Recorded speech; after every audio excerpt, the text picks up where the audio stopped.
So first, I want to give you guys a grounding, because I have to stay right up to the mic, give you a grounding in location data and how it's collected. So our location capabilities are driven by two kind of core technologies, movement and places. So starting with movement, Foursquare started as a consumer app. For anyone of my age group or older, maybe you remember it from 2012. It was sort of a check-in app. Actually still exists, but we invented the social media check-in, which some other companies kind of took that feature and ran with it. But from that use case of us coming up with that, we got really good at determining from the signals coming from the mobile phone, so latitude, longitude, Bluetooth connection, Wi-Fi networks that you're connected to, even time of day and other features like that, determining exactly where people are in the world. And so we use that to power partner apps. For example, like a gas app that tells you where all the best gas prices are. They need location to be able to drive those types of features, to tell you the gas stations around you and the user-sourced pricing for those. So for those users that opt into sharing background location with us, we're able to derive visits. So it's to the tune of actually 9 billion global visits per month from 500 million devices.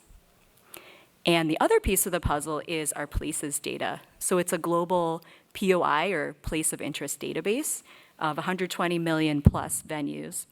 And the problem is that venues are constantly opening and closing across the world.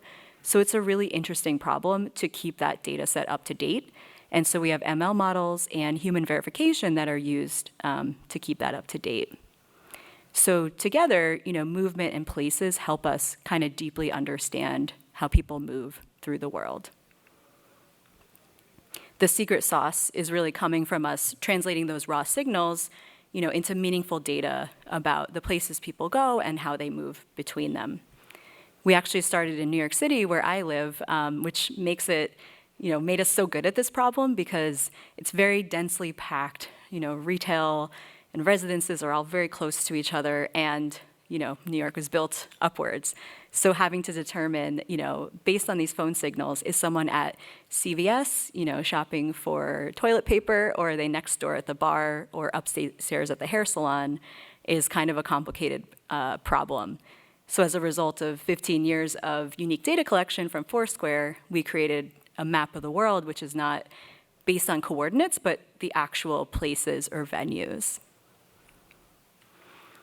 So I'm going to talk about my world within Foursquare pretty briefly, which is called Insights, the Insights business.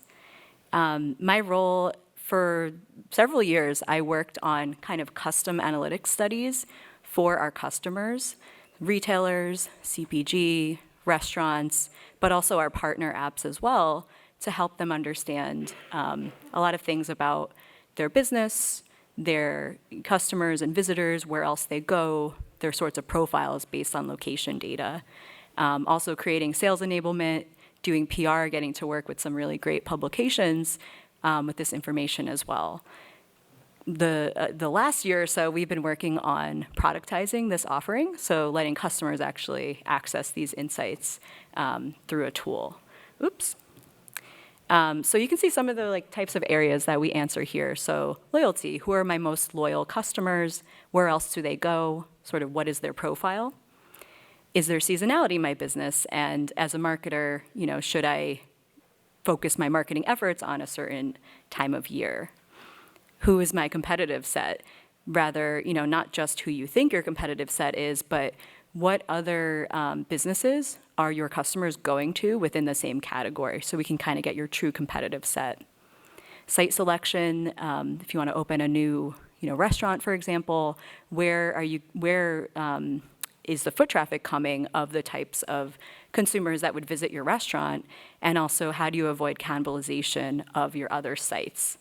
And also things like macroeconomic impacts on your business. We did a lot of work during the height of the pandemic to see, where across the country, what kinds of categories recovery was happening in, what types of demographics, versus where was recovery happening a bit more slowly.